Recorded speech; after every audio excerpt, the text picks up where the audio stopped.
മഴക്കാല മുന്നൊരുക്കങ്ങളിൽ വീഴ്ച സംഭവിച്ചെന്ന് സമ്മതിച്ച മന്ത്രി പി രാജീവ് 24-നോട്. തെരഞ്ഞെടുപ്പ് കമ്മീഷന്റെ ഇടപെടൽ മൂലം യോഗങ്ങൾ ചേരുന്നതിൽ പരിമിതിയുണ്ടായി.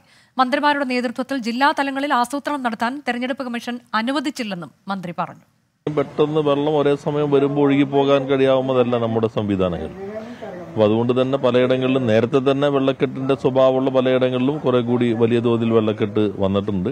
ഇപ്പോൾ ഇറിഗേഷൻ, അതുപോലെ തന്നെ PWD, മുനിസിപ്പാലിറ്റി, വാട്ടർ അതോറിറ്റി ഇവരുമായിട്ട് ഏകോപിതമായി തന്നെ പ്രധാന സ്ഥലങ്ങൾ ഞാൻ സന്ദർശിക്കുകയുണ്ടായി. അപ്പോൾ ഒഴുകി പോകുന്നതിനുള്ള സ്ഥിതി ഇപ്പോൾ വേലിയേറ്റത്തിന്റെ സമയമായതുകൊണ്ട് ഇറങ്ങി പോകുന്നതിനും കുറച്ച് തടസ്സങ്ങൾ സൃഷ്ടിച്ചിട്ടുണ്ട്. ഇപ്പോൾ ഇറങ്ങി പോകാൻ തുടങ്ങിയിട്ടുണ്ട്. അപ്പോൾ ക്യാമ്പ് 2 സ്ഥലത്ത് തുറന്നിട്ടുണ്ട്, കളമശ്ശേരി HMT സ്കൂളിലും. പക്ഷെ വലിയ തോതിൽ ആളില്ല, 2 പേരൊക്കെ വന്നിരുന്നത്. വെള്ളം ഇറങ്ങുന്ന മുറയ്ക്ക് അവർ തിരിച്ചു പോകുമെന്നാണ് കണക്കാക്കുന്നത്. എല്ലാ തരത്തിലുള്ള മുന്നൊരുക്കങ്ങളും സർക്കാർ നടത്തിയിട്ടുണ്ട്.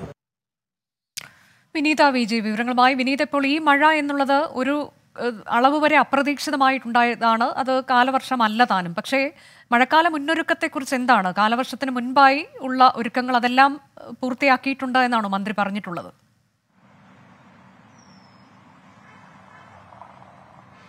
അനുജ, ഇതിൽ ഏറ്റവും പ്രധാനമായുള്ളത് സൂചിപ്പിച്ചതുപോലെ അപ്രതീക്ഷിതമായിട്ടുള്ള ഒരു മഴയാണ് ഉണ്ടായത്. ഈ കളമശ്ശേരിയിലെ വിവിധയിടങ്ങളിലൊക്കെ തന്നെ വെള്ളക്കെട്ടുണ്ടായിരുന്നു. ഈ മേഖലകളിലേക്കൊക്കെ മന്ത്രി നേരിട്ടെത്തി സ്ഥിതിഗതികൾ വിലയിരുത്തി. ഇതിനുശേഷം ഈ ലീലാവതി ടീച്ചറുടെ വീട്ടിലും വെള്ളം കയറിയിട്ടുണ്ടായിരുന്നു. തുടർന്ന് ലീലാവതി ടീച്ചറെ അവിടെ നിന്ന് മകന്റെ വീട്ടിലേക്കാണ് മാറ്റിയത്. അവിടെയും വന്ന മന്ത്രി സന്ദർശനം നടത്തി. അതിനുശേഷമാണ് നമ്മളോട് പ്രതികരിച്ചത്. അത് ഏറ്റവും പ്രധാനമായി പറയുന്നത് ഈ തെരഞ്ഞെടുപ്പ് കമ്മീഷന്റെ ഇടപെടൽ ഉണ്ടായിരുന്നത് കൊണ്ട് തന്നെ പല യോഗങ്ങളും കൃത്യമായി ചേരാൻ കഴിഞ്ഞിട്ടില്ല. അതിലൊക്കെ പരിമിതി ഉണ്ടായിരുന്നു എന്നാണ് പറഞ്ഞത്. ഈ കഴിഞ്ഞ കാലങ്ങളിലേക്കൊക്കെ തന്നെ ഇങ്ങനെ അതിതീവ്ര മഴയൊക്കെ ഉണ്ടായിരുന്ന ഘട്ടത്തിൽ മന്ത്രിമാരുടെ നേതൃത്വത്തിൽ തന്നെ ജില്ലാ ഭരണകൂടവും ഒക്കെയായി ഒന്നിച്ചുകൊണ്ട് പല പദ്ധതികളും നടപ്പാക്കാനും അത് പ്രാവർത്തികമാക്കാനും ഒക്കെ തന്നെ കഴിഞ്ഞിട്ടുണ്ടായിരുന്നു. പക്ഷേ ഇത്തവണ ഈ തെരഞ്ഞെടുപ്പ് കമ്മീഷന്റെ ഇടപെടൽ ഉണ്ടായിരുന്നത് കൊണ്ട് തന്നെ പല യോഗങ്ങളും കൃത്യമായും ചേരാൻ കഴിഞ്ഞിട്ടുണ്ടായിരുന്നില്ല. അതിലൊക്കെ തന്നെ പരിമിതി ഉണ്ടായിരുന്നു എന്നാണ് മന്ത്രി പറയുന്നത്.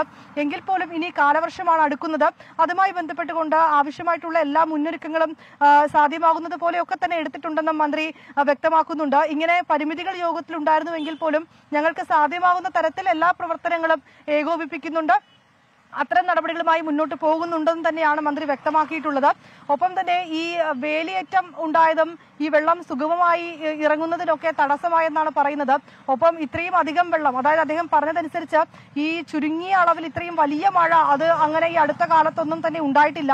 അതുകൊണ്ട് തന്നെ ഇത്രയും വലിയ രീതിയിൽ വെള്ളം പല മേഖലകളിലേക്കും കെട്ടിയപ്പോൾ അത് ഇറങ്ങിപ്പോകാൻ കഴിയാത്തതാണ് ഇങ്ങനെയുള്ള രൂക്ഷമായ വെള്ളക്കെട്ടിലേക്കടക്കം കാര്യങ്ങൾ എത്തിച്ചതെന്നും മന്ത്രി പറഞ്ഞിരിക്കുകയാണ്. അതായത് തുടക്കത്തിൽ തന്നെ പല മന്ത്രിമാരുടെയും നേതൃത്വത്തിൽ ജില്ലാ തലങ്ങളിലേക്കൊക്കെ യോഗങ്ങൾ ചേരുകയും പദ്ധതികൾ നടപ്പാക്കുകയും അത് പ്രാവർത്തികമാക്കുകയും ഒക്കെ ചെയ്തിരുന്നു. പക്ഷേ ഇത്തവണ ഈ തെരഞ്ഞെടുപ്പ് കമ്മീഷന്റെ ചട്ടം നിലനിൽക്കുന്നതിനാൽ അത്തരം യോഗങ്ങൾ ചേരാൻ പരിമിതി ഉണ്ടായെന്ന് പറയുന്നു. എങ്കിൽ പോലും കാലവർഷം കണക്കിലെടുത്തുകൊണ്ട് വേണ്ട മുന്നൊരുക്കങ്ങളെല്ലാം സാധ്യമാകുന്ന തരത്തിൽ നടത്തിയിട്ടുണ്ടെന്നാണ് അദ്ദേഹം വ്യക്തമാക്കിയത്. അനുജ, അതാണ് മന്ത്രി പി രാജീവിന്റെ പ്രതികരണം. വിധി ദിനത്തിൽ 24 മാജിക് ജൂൺ 4 ചൊവ്വാഴ്ച രാവിലെ 5 മണി മുതൽ 24-ൽ.